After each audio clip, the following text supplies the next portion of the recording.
There are some beautiful provisions we should carry on in Nigeria based on derivation, because we want to encourage productivity. You know, I feel very ashamed that the most blessed section in this country, which is the north is the most blessed.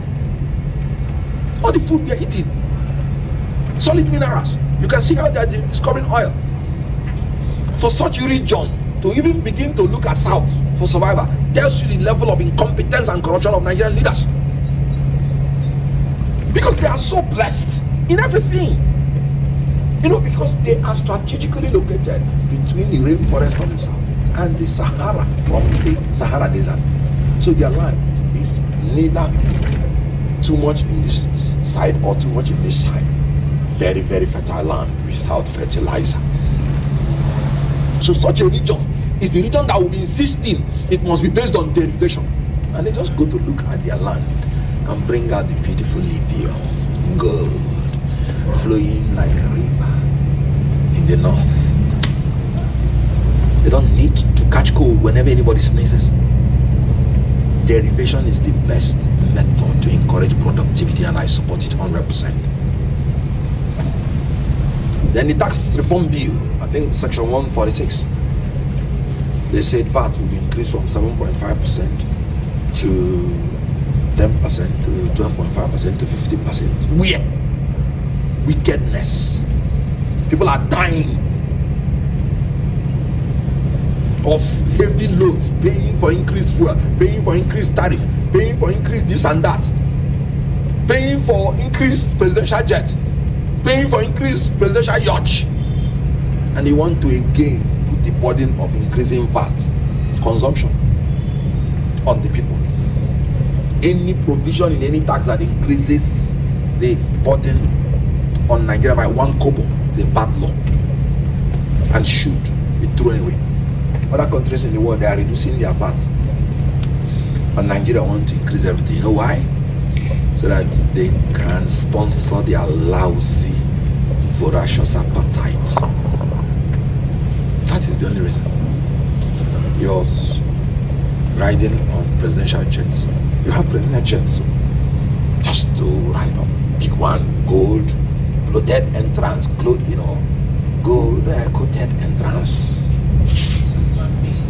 Those countries outside that cut their cloth according to their size, those presidential jets their presidents are using and manufactured by them. You are a borrower of money, you don't have money.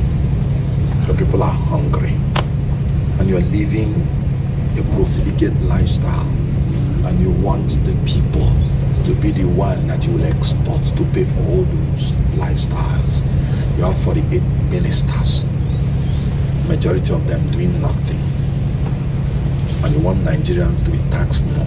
So I don't like that provision that says VAT should be increased. Then he should have consulted more and more and more. Democracy is based on dialogue and compromise, at least to give people sense of belonging. Telling the 36 governors and your vice president go to hell is not the best way to go in a democracy. So I would have supported consultation so that we would disarm those people who are maybe rightly or wrongly coming against your bill. Because the more you educate people on something, the more aware they are. Some people even went to the extent and said the tax bill is against Sharia and is not existing anywhere. But because of the speed you want to pass it, there will be something in it. Then some mischievous people will now come and say this is against Sharia, just to make people to move against it. They say inheritance will be taxed by 24%. How? In my own opinion, it's not existing in the bill. But these are the things that dialogue would have been able to sort out. But I support derivation. I support there should be no increment in taxation on Nigerians. I support the unification of the tax system, because in Nigeria they say more than 100 taxes imposed on people. So if it is unified, so that one agents will be collecting the taxes. It makes payment easy. Technology just transfer. Now you have companies income tax, you have personal income tax, you have capital gain tax, you have VAT. Each one has different administrative agency. So in your house, you see people come to you, harass you, company income tax, personal income tax, this and that. This bill wants to harmonize so that you have uniform agency collecting these things, and you can pay this thing once and for all, even through technology. So there are very good things about this bill. The lack of consultation gave room for people to manipulate the provisions, either ignorantly or mischievously, to bring the bill to opprobrium. And remember, tax, once we hear tax, they react negatively to it because they feel it's an imposition. They might not even know it might even be a reduction. Then another thing is, you're saying in the tax bill that anybody earning below 800,000 per annum is exempted from tax, and you are the one who puts the minimum wage to be 70,000. 70 times 12 is around 40,000. So that is earning anything is not exempted from the tax. So what sense does it make?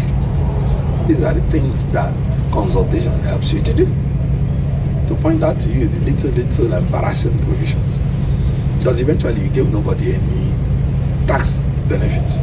Because if somebody earning 70,000 will not benefit from it, which is the minimum wage. And minimum wage means that everybody, including even private sector, ought to be paying it. So some provisions have to be tinkered with, and that basic minimum should be increased. But like people that are earning should benefit from it. Then any increment of tax should be removed. Then the issue about harmonizing, unifying the administrative processes, very nice. The issue of derivation, very nice. So I support the bill in part, and after due consultation and amendments, it should pass. Now, you said something about one party state, because I think you combined and the role of opposition, if I heard you right. Let me tell you something. There are a lot of things I blame the ruling party on, but they are trying to cripple the opposition parties. Is not one of them. It's a legitimate political weapon for any party to spy on and take out any other party that is not serious. It is not APC that should be blamed for what is going on in Labour Party or PDP. It is Labour Party and PDP that should be blamed. Today you have total absence of leadership in Labour Party, and you have presence of dubious leadership in PDP. So how do you blame APC for it? Did you see any card-carrying member of APC being the chairman of Labour Party or chairman of PDP? So how do you blame APC for that? When you continue placing blame where it is not, you are trying to justify your failure and give excuses for your not succeeding, meaning you're trying to perpetuate it. Dele Farotimi, AFE Babalola, have been criticized the way I adopted Dele Farotimi. Thank you.